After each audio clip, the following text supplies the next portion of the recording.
தென்னாட்டுடைய சிவனை போற்றி, எந்நாட்டு உடையவருக்கு இறைவா போற்றி போற்றி.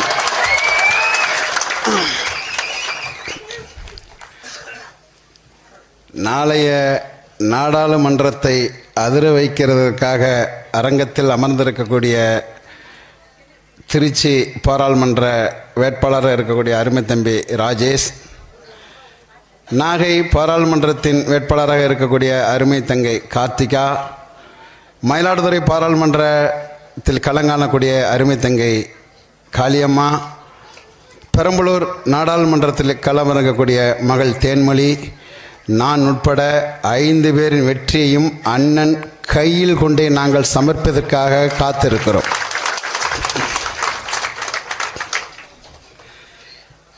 ஒன்று தான் செய்யணும். என்னன்னா, வேட்பாளர் நாங்கள் வாக்கு சேகரிக்க செல்லும் பொழுது குறைந்தது 200 பேர், குறைந்தது 200 பேர் வேட்பாளரோட வர வேண்டும். காரணம், மாற்று முகாமில் இருக்கக்கூடிய திராவிட பரிவாரங்கள் கூலிக்கு அதே அளவு ஆள்களை பிடித்து வருவார்கள். அது கூலிப்படை, அதை தகர்க்கும் நாம் தமிழரின் வேல்படை என்ற உணர்வோடு வர வேண்டும்.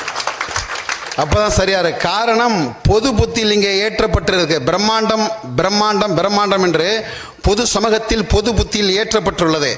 5 பேர் 6 பேர் போனால் அப்படியே கம்யூனிஸ்ட்டை பார்க்குற மாதிரி, செத்த பணத்தை பார்க்குற மாதிரி பார்ப்பான். போகணும், இது பிரபாகரன் படை, இது சீமான் படை, தமிழ் தேசிய இனத்தின் ஆக சிறந்த படை என்று நாம் களத்தில் இறங்கும் பொழுது பொதுமக்கள் பார்க்கும்படியே இருக்கணும். அப்போ தான் அந்த வெற்றி வசப்படும். சின்னத்தை பற்றி கவலை தேவையில்லை. அதை பற்றி எனக்கெல்லாம் சிந்தனை இல்லை. சின்னமாக அப்படி ஒன்றே இல்லாமல் தான் அண்ணன் இங்கே உருவாகி இவ்வளோ பெரிய தத்துவத்தை விதைச்சி நிற்கிறார். சின்னமெல்லாம் அப்புறம் அதுக்கு செகண்டரி தான். ஆனாலும் நாம் தமிழர் இப்படி அசூர வளர்ச்சி ஆகிட்டு இருக்கு அப்படின்னா யாருக்கு இது குடைச்சல் அப்படின்னா, தமிழரின் இனப்பகை, தமிழரின் தொன்று தொன்ம பகை ஆரியத்துக்கு அட்டியில் கலங்கிருச்சு. ஆரியத்தோட கள்ள குழந்தை திராவிடத்துக்கும் கலங்கிருச்சு. அவங்க தான் இந்த சின்னத்தை டிஸ்டர்ப் பண்ண பார்க்குறான். மற்ற விஷயங்கள்லாம் எங்களை கேரக்டர் அசாசினேஷன் பண்ணுறது, இதெல்லாம் நடந்துக்கிட்டு இருக்கோம். இதை தாண்டி ஒரு நாடாளுமன்றம் நேர்காலத்தில், ஐயா நேர்காலத்தில் நாடாளுமன்றத்தில் அவர் அருமை மருமகன் ஃபெரோஸ்கானை தான் சொல்லுவாங்க. அவர் போல ஒரு பார்லிமெண்டரியன் கிடையாது. அதுக்கப்புறம் ஐயா வைகோ சொல்லுவாங்க. இந்திய வரலாற்றில், இந்திய ஒன்றியத்திலே ஆகச் சிறந்த parliamentarian, the very good parliamentarian என்ற பெயரை நாம் தமிழர் கட்சியின் உறுப்பினர் பெருமக்கள் அதை எடுப்பார்கள். இந்திய பாராளுமன்றத்துக்கான பெருமையை நாம் தமிழர் கட்சி உறுப்பினர்கள் கொண்டு போய் சேர்ப்பார்கள்.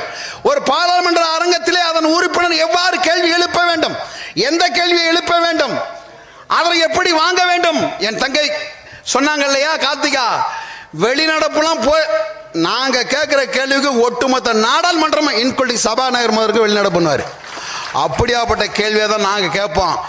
ஏனென்றால் எங்கள் தலைவன், எங்கள் அண்ணன் எங்களுக்கு கற்பித்தது, கேள்விக்கு பதில் அளிப்பதிலிருந்து உங்களுக்கான தலைவர் பெருமக்களை நீங்கள் தேர்ந்தெடுக்க கூடாது, மாறாக எழுப்பக்கூடிய கேள்வியை வைத்து உங்களுக்கான தலைவனை நீங்கள் தேர்ந்தெடுக்க வேண்டும். அப்படி இந்த நிலத்தில் ஆகச் சிறந்த கேள்விகளை எழுப்பிக் கொண்டிருப்போம் அண்ணன் சீமான். ஆகவே தான் தமிழர் மறை சொல்கிறது, கேள்வியை ஞானம் என்கிறது. அப்படி ஆகச் சிறந்த கேள்விகளோடு நாங்கள் தயாராக இருக்கிறோம்.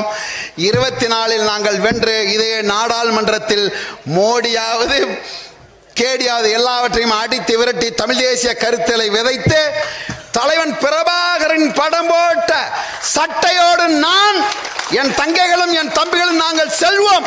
நன்றி, வணக்கம். நாம் தமிழர். வேட்பாளர்களை அறிமுகப்படுத்தி உரையாற்ற ஒற்றை நம்பிக்கை அண்ணன்